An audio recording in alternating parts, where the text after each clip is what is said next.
Hi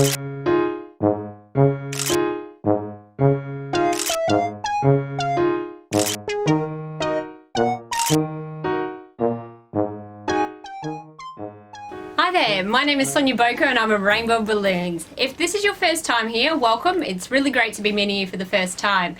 Who am I? I'm a balloon artist from Australia and I share with you step-by-step tutorials on how to make beautiful balloon art, including, of course, the design itself, but tips, tricks and techniques along the way, as well as creating the beautiful artwork on the finished piece at the end. So if you watch all the way to the end of the video, that's exactly what you're going to get from today.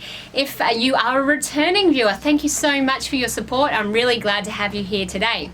Now, who's excited to learn this new design, which is the balloon turtle that you see behind me here? Now, if we take a closer look at this little fella, what I'm going to be doing is showing you exactly how to create this beautiful turtle. And as I said, the artwork is going to be right at the very end, and you'll be able to create one of these yourself in no time. So who's excited to get to it? If you are, hit that like, give a big thumbs up, and don't forget to subscribe if you want to see more beautiful tutorials just like this one. Now let's get into it. How do we make the balloon turtle? Now to complete this design, this balloon, what I'm going to use is my electric pump, but a regular manual pump will do, and the following balloons. We have a 12-inch quick link. This will be for the head, a 6-inch quick link for the shell, as well as two 260s. And I'm using mocha and lime green in this tutorial. Now, where we start is with the turtle's head. So I'm going to go ahead to blow up this 12-inch quick link.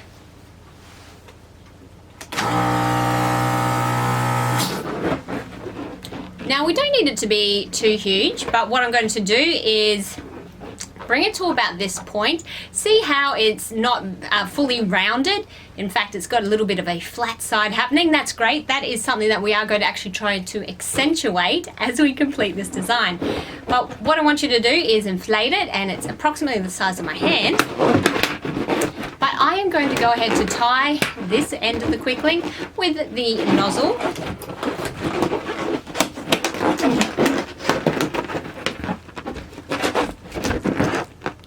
Just getting in there nice and firm.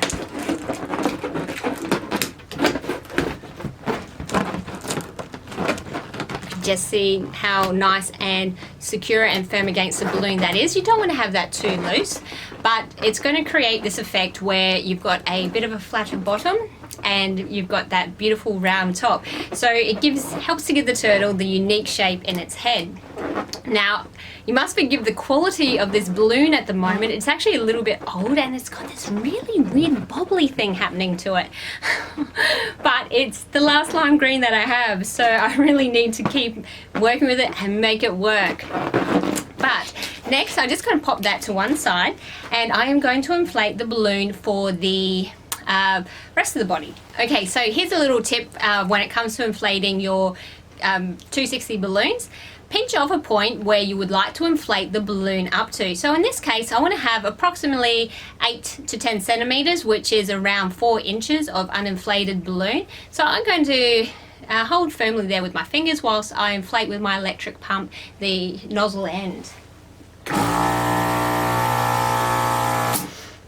So that way I think it takes a lot of the variables out of it, and is just a way to really get the length that you are hoping to use when twisting your 260.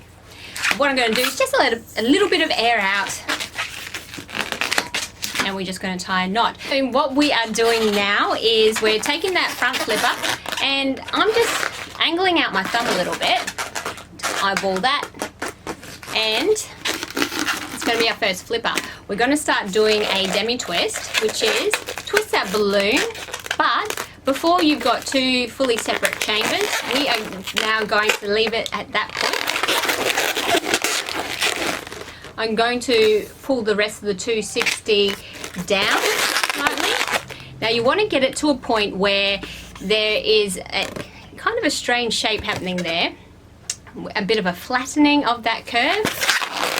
And then I'm going to twist this in, but to lock it in even further, just feed the nozzle and knot through. Make sure the knot makes it all the way through to the other side. That's our first flipper. Now we are going to replicate that for the other side. So that's where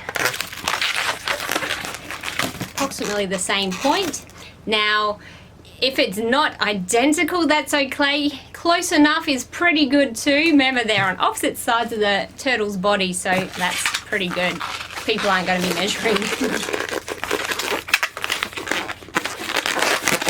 Again, taking it to that point where it wants to twist over, but we don't want to let it. Pull the remainder of the 260 down nice and close. And twist to lock in. So what we are aiming to achieve here is not much of a space in between these flippers here. You'll find that if you aren't quite getting that technique, you might get a bit more of a gap happening there. And look, that's okay too, because it still creates a really beautiful turtle, trust me. Now, the next thing we're going to do is create a pinch twist. And to do so, I'm going to twist off approximately 2.5 centimeter or an inch balloon, and I'm going to pinch twist it. So pulling it away from the balloon and then backwards.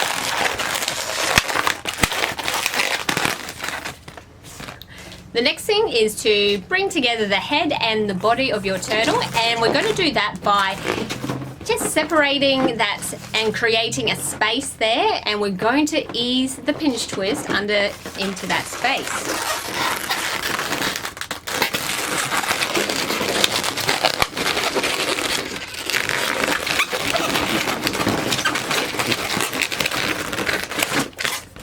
So basically just finesse that so that the pinch twist is now holding the head on. You want to avoid anything like what you see here, and to do that, just reposition the head.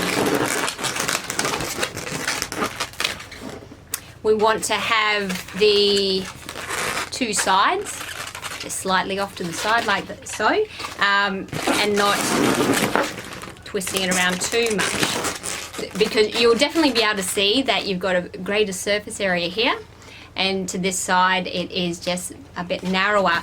So it gives a beautiful bit of definition into the head, which is really exciting. Now,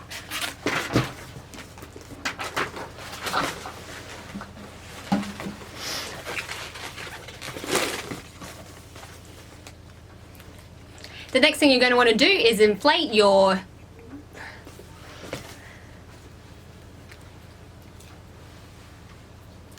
The next thing you're going to want to do is inflate your 6-inch. When I inflate my quick link here, I have done it almost to its full potential, and you've got an oval shape happening there. So I'm going to tie this one off. Now I'm going to introduce the nozzle end or the knot end into this pinch twist and junction area here that you see with the turtle.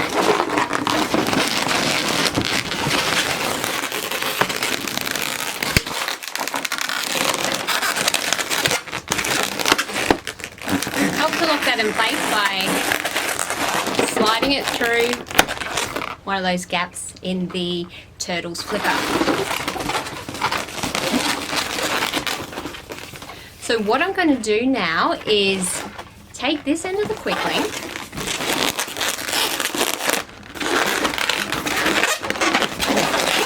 and what I'm doing is taking it to a... Okay, now this is where the magic starts to really take off.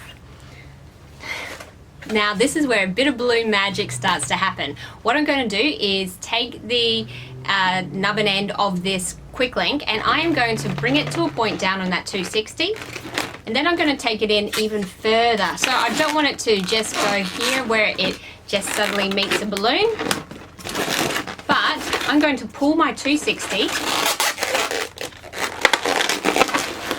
and gripping very firmly where the nubbin meets the balloon. and I'm twisting around. You can then go ahead to pass this, I keep calling it a nubbin, but the length part under the belly of the turtle. Now just to help lock it in a little bit more. Alright, we are going to pop in a pinch twist now. So again, approximately an inch or 2.5 centimeters.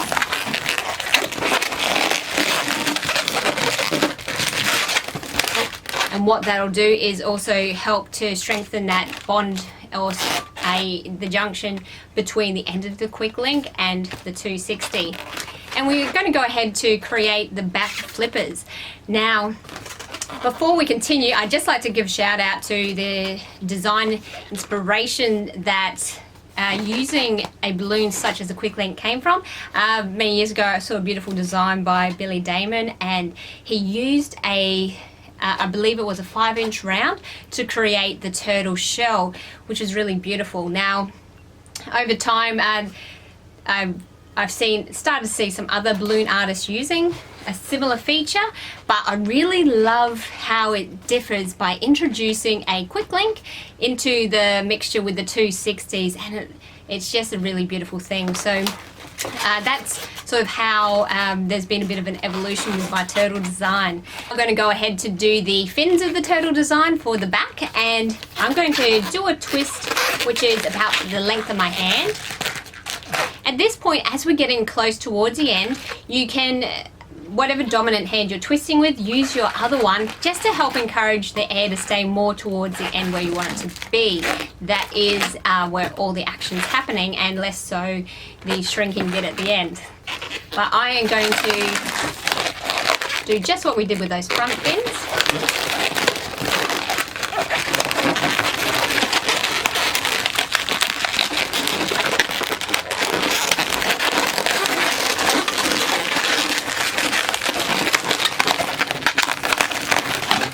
Gently easing that around there, and now I'm going to do the final leg. Now we are starting to run out of a bit of air there, but that's okay because we've only got one last twist to do, really.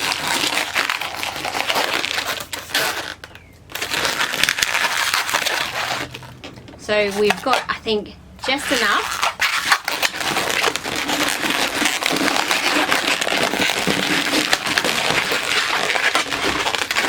What I'm doing is I've created a bit of an extra bubble at the end.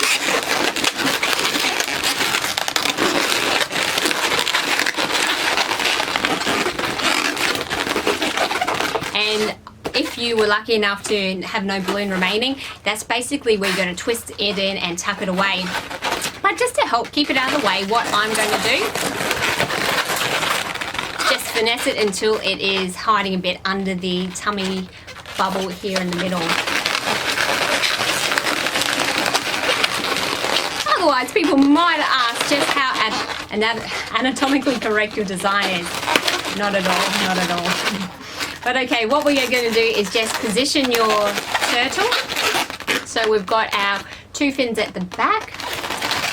We have the larger part of the fin to the front, and we have the smaller bit towards the back. Same again with those front flippers. Looking really cute, isn't it? Now at this point, I'd also like to give a shout out to Billy Damon, who is the first person I saw using the technique of using a 5-inch balloon to create a beautiful shell on a turtle. And I really loved that extra element it added to the design. So just over time, it's been a bit adapted from all these different kind of designs that I love. And one of the things that I love to do is draw artwork on balloons, and what better canvas than a beautiful round balloon. I'm getting ahead of myself. We're going to get to that art very soon. Why don't you give it a thumbs up if you like how it's going so far. All right, but to the 260.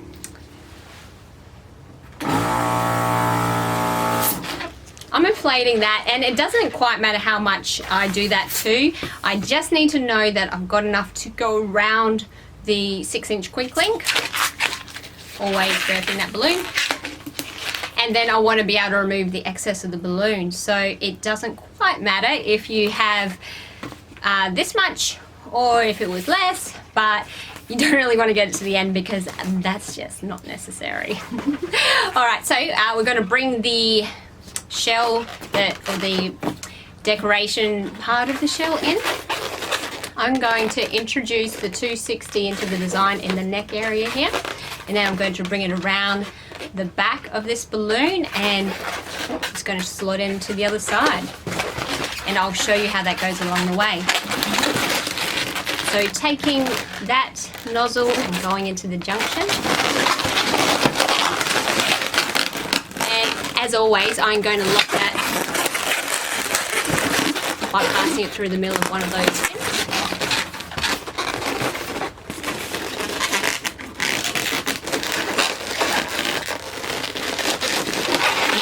You're bringing this around the turtle and you get to its cute little tail area, what you're going to do, just make sure you give it a bit more of a encouragement to go in between the quick link and the tail, because that's going to help to hold it in place a bit. That friction of the balloon is just really good for keeping it all in together.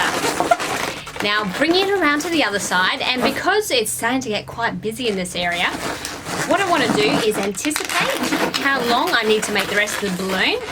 I'm going to twist it off. I'm going to soften the remainder of the 260 a bit by squishing the air towards the tail end. And then I'm going to twist that twist into the junctions in there. So I'm basically wrapping it in any place to secure it. Ooh. That scared me, but no pops.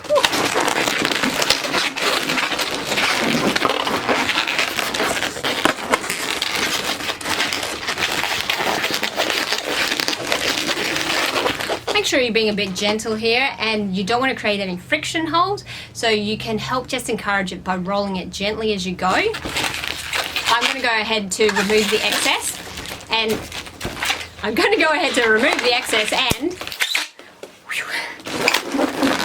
tie that off. I always tie off any bits of balloon that I break or finish with, because I don't want the air escaping. And I'm just going to continue to wrap that in. Make sure it's locked away. And feed that back through a fin.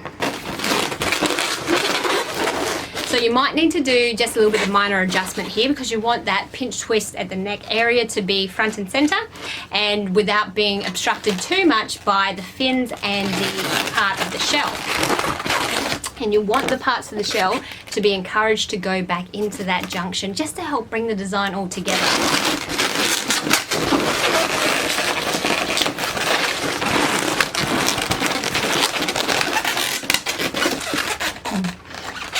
I hope you agree it's looking really cute. If you haven't already, make sure you give a like, and let's keep on going.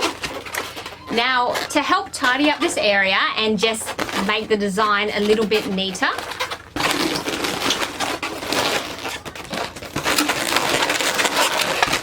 position each of the bottom parts of the fin bubbles just underneath the tummy a bit. That's going to help bring them or sweep them back towards the end of the design, which just looks really nice, like he's swimming. And with those back legs, just position them so they are in the same kind of direction as you're finding the front legs. So pretty cute so far. Anyway, what we're going to do is now work on the artwork.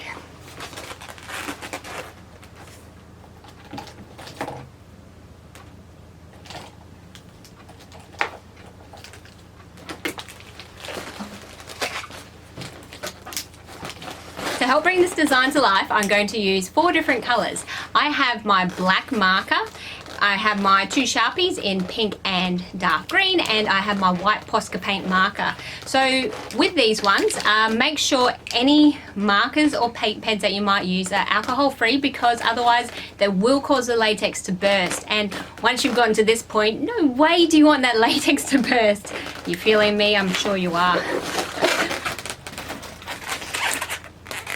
So as you can see on this design, we're pretty much going to go through that now step by step.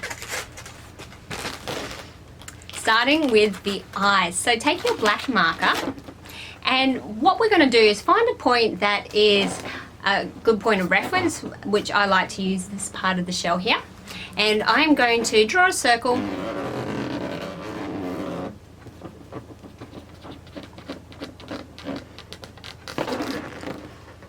and what I'm going to do to embellish that circle,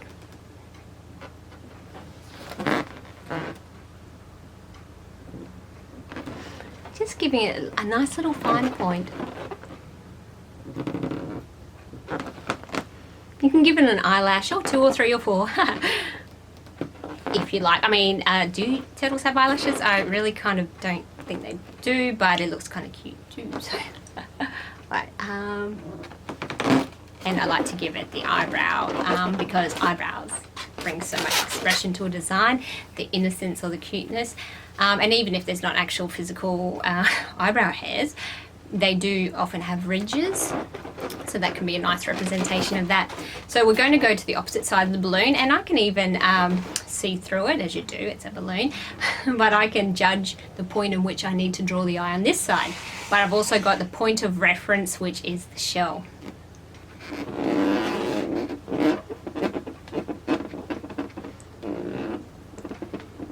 The great thing here is the eyes are on opposite sides of the design, so if they're not perfectly symmetrical, no one's really going to tell.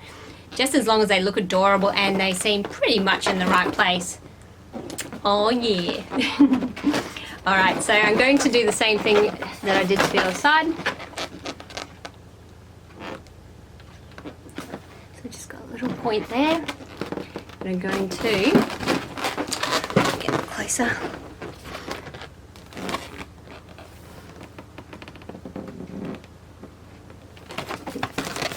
Gave it a couple of eyelashes on that side. Yeah. Oops. Somehow when I moved my hair, managed to create more eyelashes. So guess what? We need one more because symmetry is super important to me in terms of having the same or equal kind of design elements when you're doing facial features. So we've got 2 eyes, and the other thing we're going to use the black marker for is the mouth and the nose. So finding the point which is approximately in the middle of the balloon, just drawing in some nostrils,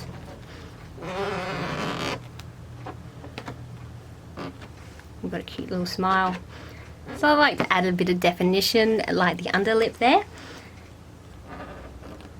You can even define the top of the nose too if you like. It really depends on what you think. I think that's a lot of what balloon art is. Of course, art is subjective, but if you do things that you like, then you can't go wrong. I like to think so anyway.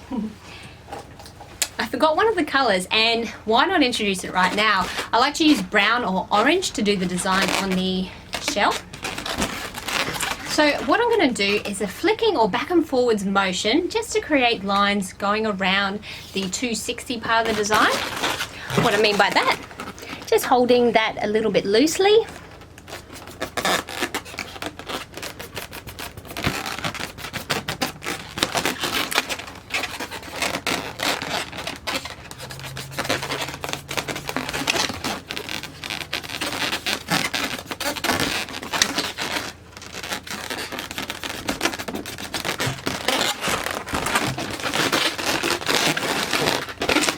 By doing that bit of a flick and loose motion with doing it, it creates some lines that they're not uniform, that looks a little bit more natural, as like it may be occurring in nature. So that's why I really like to use that kind of flicking technique, whether I'm doing the lines on the tortoise shell or if I'm doing stripes on a tiger. But the next part of the shell design, I just like to do some random swirls all over. And I'm sorry you can't see that one, but let's see.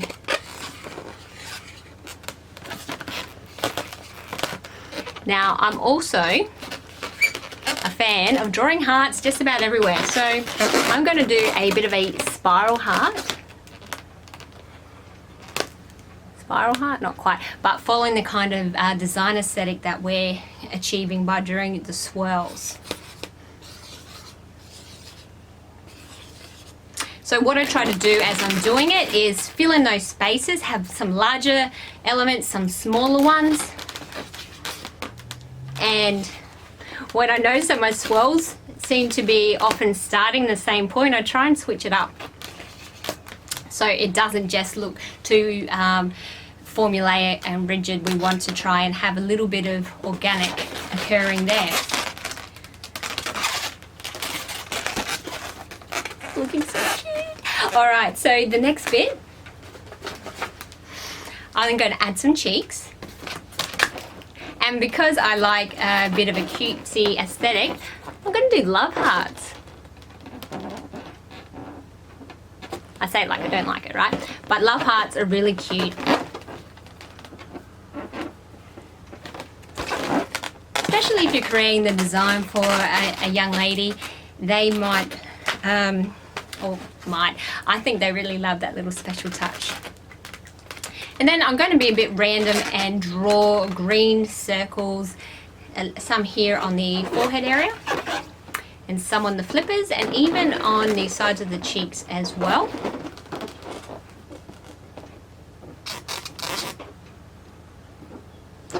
So I'm just varying the sizes a bit.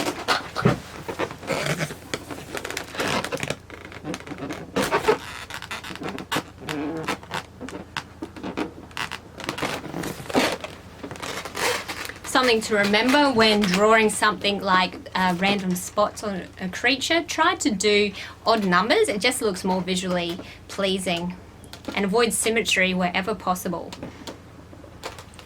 Snuck in another heart.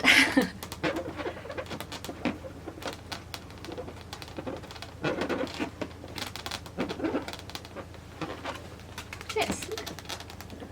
Few little ones all over.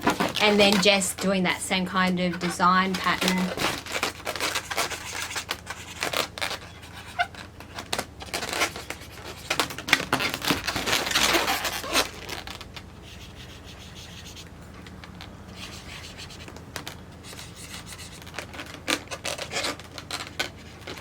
We don't need to go crazy, especially where you're in a situation where you want to get through this quicker. You can cut out a lot of that balloon artwork there and just really speed up the design a little bit.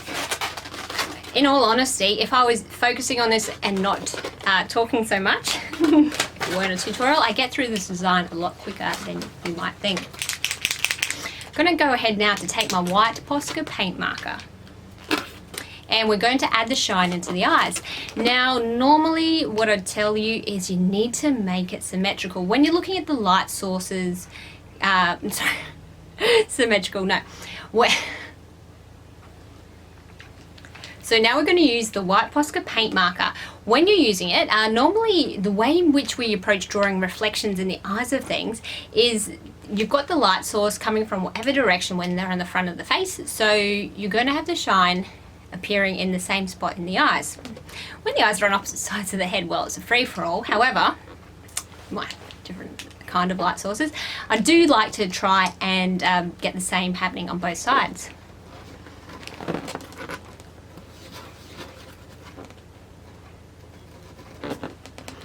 Make sure that black ink is dry. I like to add in another love heart. So if you're taking your white paint marker when the black is still dry, it's going to muddy up or darken your white paint. But by popping the black artwork on first, it's given it that opportunity to dry and hopefully avoid that from happening. So,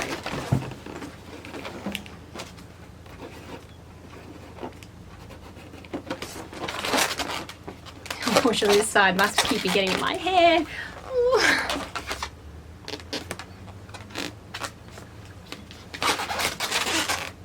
Thank you so much for following along, and if you're still watching, thank you so much, because what I'm going to do now is show you something even more special that you can do with your turtle. That is by introducing the power of Chrome. Now, at the time of recording this video, quick links do not come in Chrome. So what we've had to do here is use a wonderful technique, which I explain in detail here, and that is a raisin technique. Now, with the raisin, it is going to allow you to turn any balloon into a quick link. So it's a really powerful way of adding any Chrome into any design. But also when you don't have a quick link, because you've run out, there is still hope to achieve the design you want. Balloon, mermaids and dolls is something that comes to mind. Now, with your turtles, I really hope that you enjoy creating them. Thank you so much for watching with me today, and I look forward to sharing with you my next balloon tutorial soon. So if you haven't already, make sure to subscribe, and I look forward to seeing you next time. Until then, bye!